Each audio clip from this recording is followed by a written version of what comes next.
Assalamualaikum warahmatullahi wabarakatuh. Perkenalkan, nama saya Nabila Febrianti S dengan NIM 1054011320121, mahasiswi Universitas Muhammadiyah Makassar, program studi pendidikan guru sekolah dasar. Di sini saya akan membuat video pembelajaran memenuhi tugas final IPS dari Ibu dosen Samsurianti SPD MPD. Simak video selanjutnya. Assalamualaikum adik-adik. Waalaikumsalam warahmatullahi wabarakatuh. Nah, sebelum kita melakukan pembelajaran pada hari ini, marilah kita berdoa menurut agama dan keyakinan kita masing-masing. Berdoa dimulai.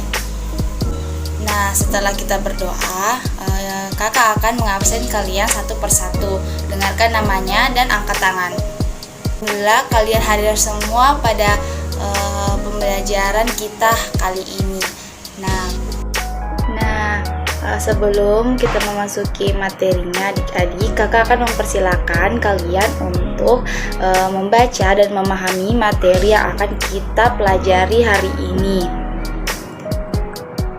Nah, baiklah, semoga dengan waktu yang kakak berikan kalian bisa memahami materi sedikit demi sedikit tentang pembelajaran kita pada hari ini. Baiklah, kita akan memasuki materinya ya adik-adik. Nah, sebelum itu kakak akan memberikan penguatan mengenai materi apa sih itu globalisasi sebelum kita mengerjakan tugas-tugas yang ada di dalam buku kalian masing-masing. Nah, apa sih itu globalisasi? Globalisasi berasal dari kata globe yang artinya tiruan bumi.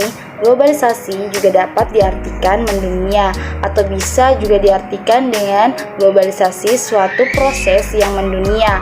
Suatu proses yang membuat manusia saling terbuka dan bergantung satu sama lain tanpa batas waktu dan jarak. Nah, di era globalisasi yang mendukung perkembangan teknologi, alat transportasi, dan ilmu pengetahuan, seseorang di suatu wilayah dapat mengetahui segala jenis informasi yang tersebar di dunia maupun di luar dengan cepat dan mudah.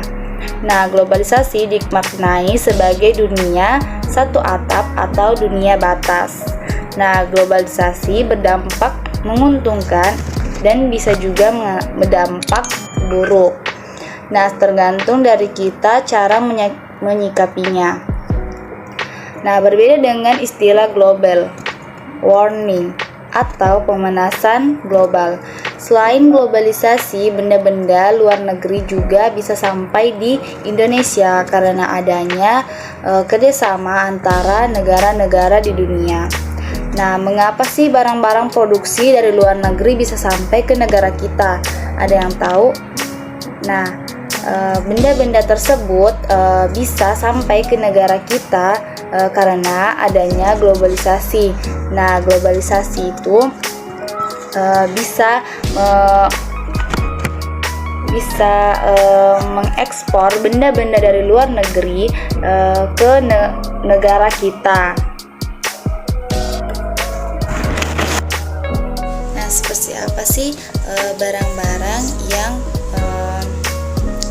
ekspor dari negara-negara lain ke negara-negara lainnya juga, seperti batik dari Indonesia, karpet dari Turki, dan juga jam tangan dari Swiss, dan seperti minuman susu dari Selandia Baru.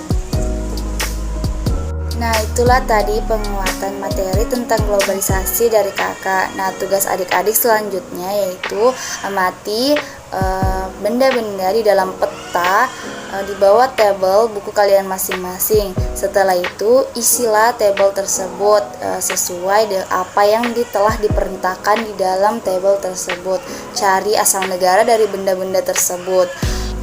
Nah, baik, setelah kalian mengerjakan tabel yang ada dalam buku kalian, kakak akan membagikan kalian kelompok. Masing-masing kelompok terdiri dari 5 orang anak.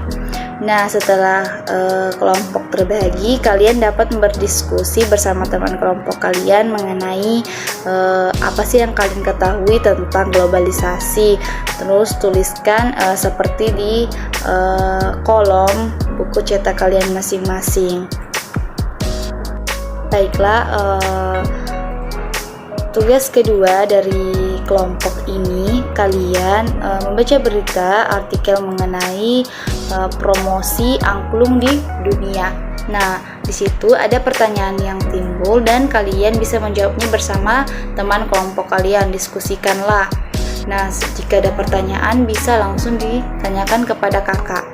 Nah, jika selesai mengerjakan kedua tugas kelompok diskusi tersebut, kakak akan memberikan tugas kalian mandiri di rumah kalian masing-masing dikarenakan waktu nanti tidak cukup untuk dilakukannya di sekolah.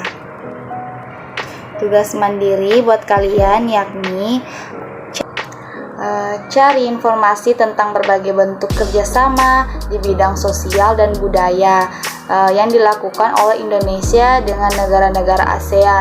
Nah, kalian bisa mencari di berbagai sumber, di media sosial, surat kabar, ataupun majalah-majalah, juga artikel-artikel, dan juga di media elektronik. Nah, mungkin jelas tugas dari kakak, kalian bisa mengerjakannya itu di rumah. Setelah tugas diskusinya selesai, silahkan dikumpul di kakak ya. Nah, tugas individu itu bisa kalian lihat di buku cetak kalian masing-masing. Nah, di situ ada tertera table untuk mengerjakannya. Nah, itu contohnya ya. Jadi kerjakan seperti di buku cetak kalian. Nah, cukup sekian pembelajaran kita di kelas. Kalian bisa mempersiapkan diri untuk pulang ke rumah masing-masing. Kakak minta maaf apabila dalam pengajaran ini ada yang kurang. Sampai jumpa adik-adik, sampai berjumpa di pertemuan berikutnya. Assalamualaikum warahmatullahi wabarakatuh.